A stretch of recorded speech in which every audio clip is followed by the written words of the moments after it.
Item number SCP-7707. Index: Spontaneous Love.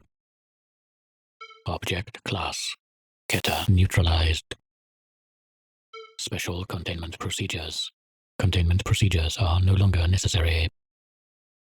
Description: SCP-7707 was a humanoid, visually female entity. SCP-7707 notably had a ring of wood positioned inside its waist, severing it in half.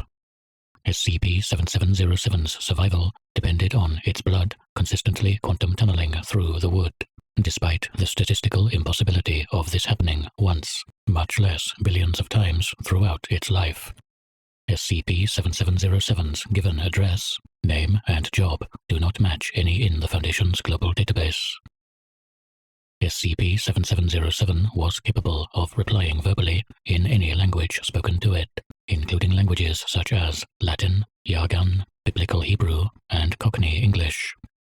The entity was described by researchers as amiable and displayed general cooperation with the Foundation. SCP-7707's presence increased the chance of statistically improbable or even impossible events. This manifested in outcomes that notably never injured SCP-7707, and it is theorized SCP-7707 had a degree of control over this ability. In a defiance of odds, most notably, the entity caused accidents involving domestic pigs and high-speed machinery, truly random number generation to output identical results, as well as the hospitalization of Dr. Murphy. Addendum 7707.1 Discovery. SCP-7707 was initially documented after spontaneously manifesting in the office of Dr. Lowe. Security cameras inside of the researcher's room were undergoing a restart, and as such, the testimony of the doctor was the only source available. Note: Dr. Lowe was an amnestics specialist visiting Site-47. Begin log. Dr. Lowe was interviewed the day after SCP-7707's discovery. The researcher had not mentioned SCP-7707 up until this moment. Lowe: She appeared on my desk. Actually, I think on is a bit of a strong word. She more so just appeared inside it, or with half the desk splitting her, but without harming her. It split her in two. Still remember that perfectly. She had a gold and white cloak, similarly colored leggings, and heterochromia. One iris amber, the other green.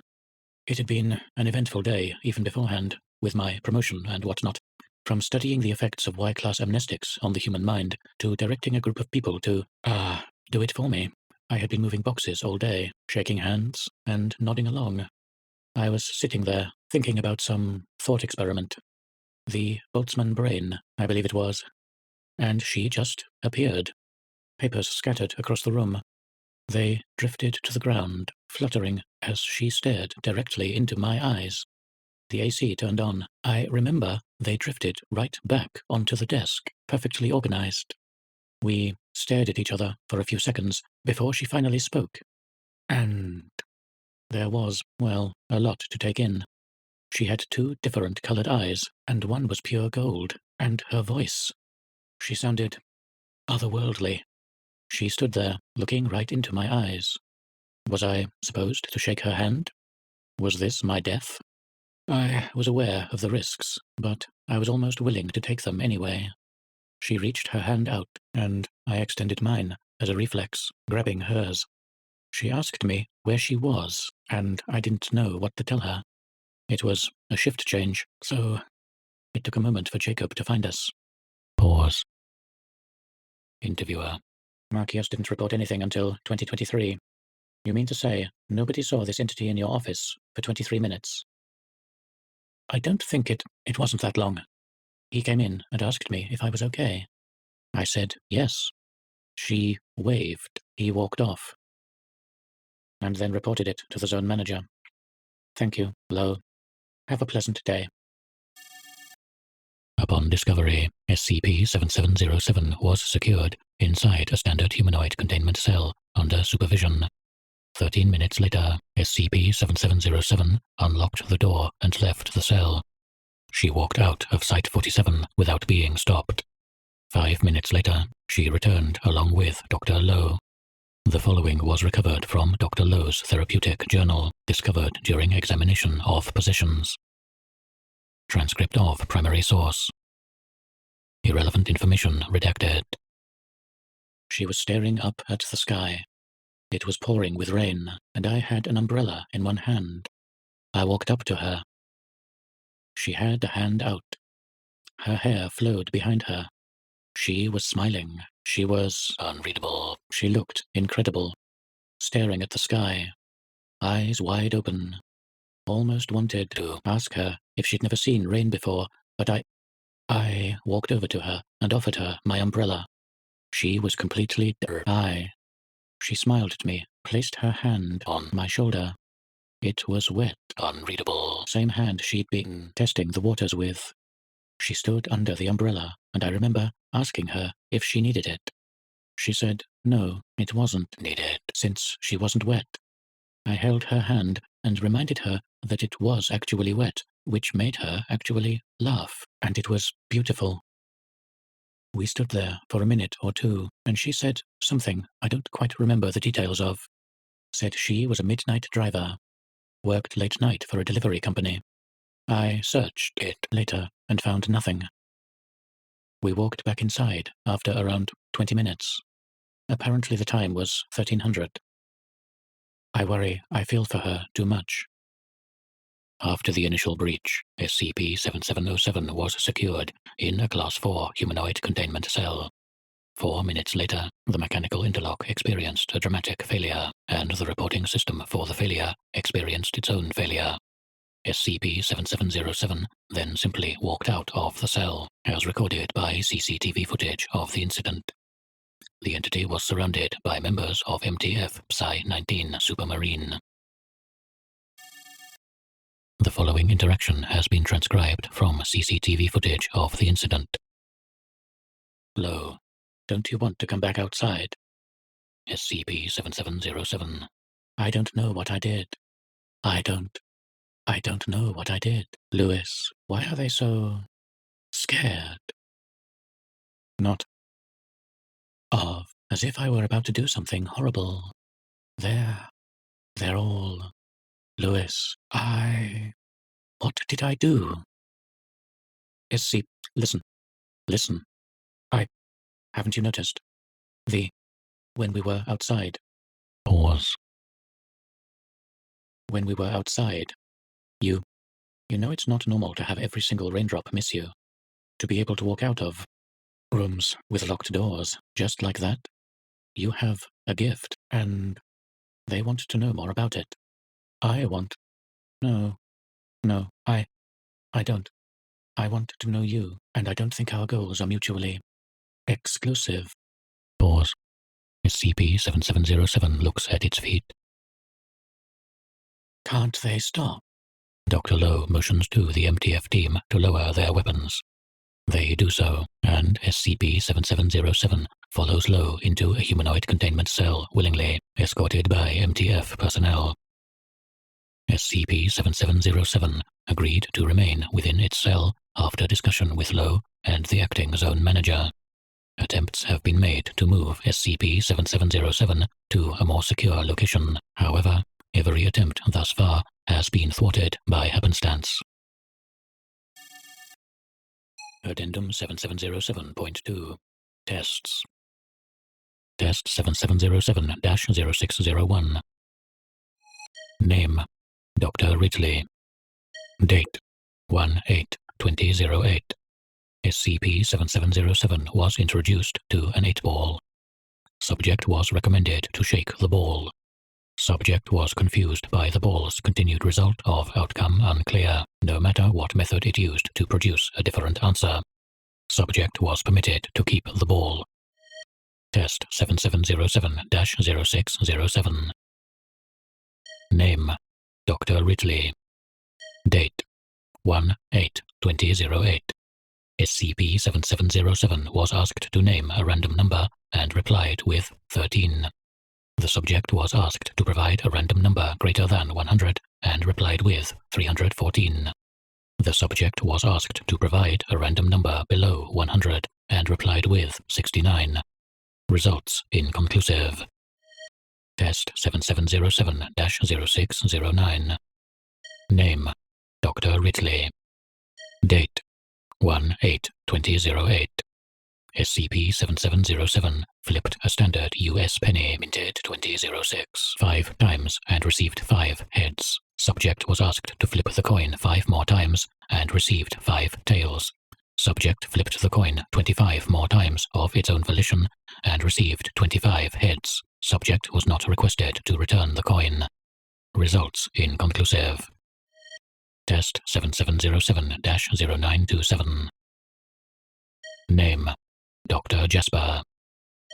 Date: 15/8/2008. SCP-7707 was presented with several different bowls of 100 candies, each with a different proportion of candies spiked with a non-lethal nerve agent.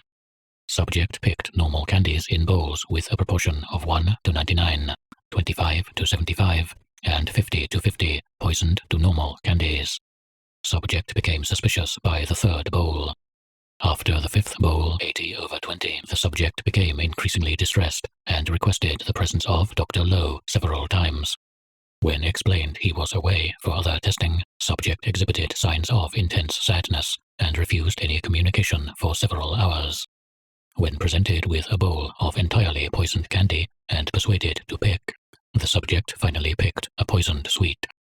No side effects were monitored. When examined, it was revealed the last batch of nerve agent candy in the bowl was entirely stale and, as a result, redundant. Note: subject picked, without fail, a green candy every time. She seems to enjoy lime. Dr. Lowe objected to this more dangerous testing and argued for less stressful tests. Permission granted for more benign testing environments. Test 7707-1921. Name: Dr. Rowe. Date: 23/8/2008. Entity introduced into Foundation's Monkey Typewriter Project. Subject exited room with legible copy of Shakespeare's Hamlet covered in primate hair. The Foundation Monkey Typewriter Project was cancelled. Test 7707-2910. Name: Dr. Alex. Date: 1/7/2009. SCP subject asked to guess password of Dr. Yuri. SCP subject guessed incorrectly. Password given by SCP contained every character of Dr. Yuri's password in the wrong order. Note: asking SCP-7707 to guess confidential information is strictly prohibited. Dr. Yuri. Test 7707-3281. Name: Dr. Ridley. Date: 2/7/2009. SCP-7707 was placed into a Class 4 containment cell. The cell was equipped with 2 keyboard-controlled doors and 10-inch thick concrete walls. The interior of the cell contained 1 fluorescent light, providing sufficient illumination. Subject had consulted with Dr. Lowe prior to experiment. Subject expressed desire to leave. 2 minutes later, a lightning strike in daylight rendered the cell's power systems disabled. Subject found in front of security office when power restored. Both cell doors were closed and intact. Note: we had 2 armed guards at the second door, and both claim they saw nothing. Addendum 7707.3. Related media. SCP-7707 did not respond to most psychological evaluations and did not reveal personal information lightly, although the entity was described as amiable by most who interacted with it.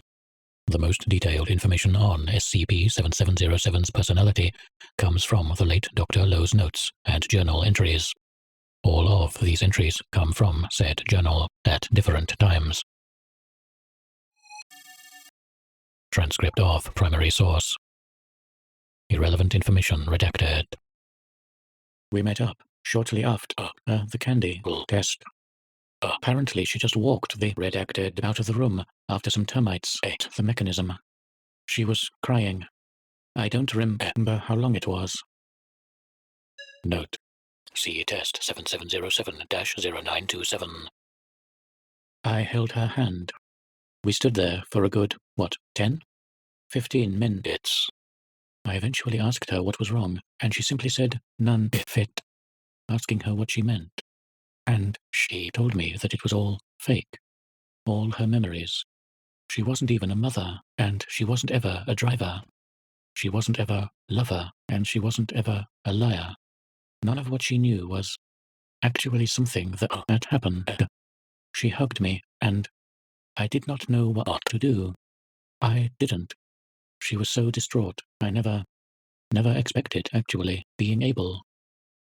Later on, I realized she blamed me for letting it happen. We didn't speak for a while, but she was so torn up about it. I blame myself for not checking beforehand what they were about to put her through. Thought my career was going to get redacted, screwed over. Dr. Lowe's reports demonstrate SCP-7707's irregular psychology. Due to how little is known about SCP-7707's personal life, it is impossible to form a complete picture of its identity and, more importantly, the source of its anomalous properties. It is not known if SCP-7707 was aware of its own abilities. These reports have been cross-compared with CCTV footage to confirm their accuracy. Transcript of primary source. Irrelevant information redacted. It was the first time we'd hugged in weeks. She was extremely cheerful beforehand. The medical examination was routine, but they wanted to take a closer look at her waist thing since it might be a problem. I was later told it's actually not hollow, so how Lucy doesn't bleed out or anything is beyond me. And apparently beyond the medical team as well, who didn't really get it either. Note: SCP-7707 was bisected by a piece of mahogany. She came out later, a little shaken, a little off. I asked her why, and she didn't reply to me at first, but she just hugged me. Why? Why? I don't know. But she let go and skipped away happily. And I didn't see her for the rest of the day because I had work. Was thinking about how I first met her. How she sparkled in the soulless fluorescent light, giving me a small smile as I reached down to place a hand on the wood that so cleanly split her in half. Dr. Lowe's relationship with SCP-7707 is a source of debate. Evidence suggests SCP-7707 considered the researcher a close friend. Due to his role in ensuring SCP-7707 remained containable and predictable while an alternative source of containment was researched, it is believed many breaches in regulation were overlooked by on-site personnel.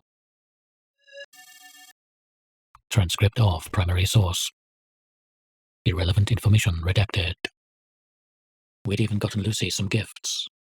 Yes, I am aware I'm not supposed to give the skips anything without going through the paperwork needed, but apparently the site manager got fired that day, so it was kind of a mess at the moment. Some Christmas gift, right? We even had Mary carve a piece of wood for us. Little statue of 7707. It turned out perfectly. And I later found out she'd put LL on the bottom for us.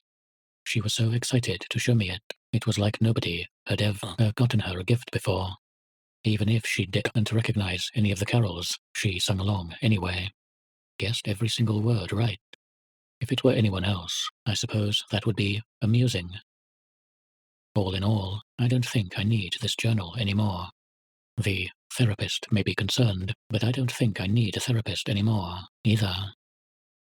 Dr. Lowe's actions regarding SCP-7707 are deemed as needed at the time in order to placate the entity. Due to the positive effect SCP-7707 had on staff morale and survival rates, staff productivity rates post-interaction with SCP-7707 were recorded at values of up to 500%, and claims of stand behind 7707 in a breach have been noted. It is believed that some precautions were disregarded and some procedures left unfollowed. Staff who allowed such behavior have been given a thorough explanation of the risks involved with such dangerous and unprecedented activities.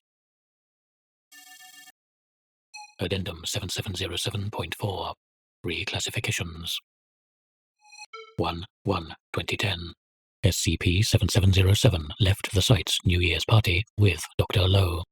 From CCTV footage, in the connecting corridor from the office to the light containment cells, SCP-7707 was recorded kissing Dr. Lowe. During this display, SCP-7707 and Dr. Lowe disappeared. A 3-day search was enacted, and the site was placed on full lockdown. Neither SCP-7707 nor Dr. Lowe were ever found. Air monitoring equipment in the area recorded an unusually high concentration of bioorganic particles in the vicinity. Experts in stratophysics, using this evidence and the unusual formation of SCP-7707, concluded that a Level 5 spontaneous formation had occurred to allow SCP-7707's appearance, an event predicted to occur every 1010-500 years. A similar event caused the disintegration of both Dr. Lowe and SCP-7707. SCP-7707 has been reclassified to neutralized. Much like how the universe conspired to make them come together, it took them from us. We'll miss Lowe and Lucy.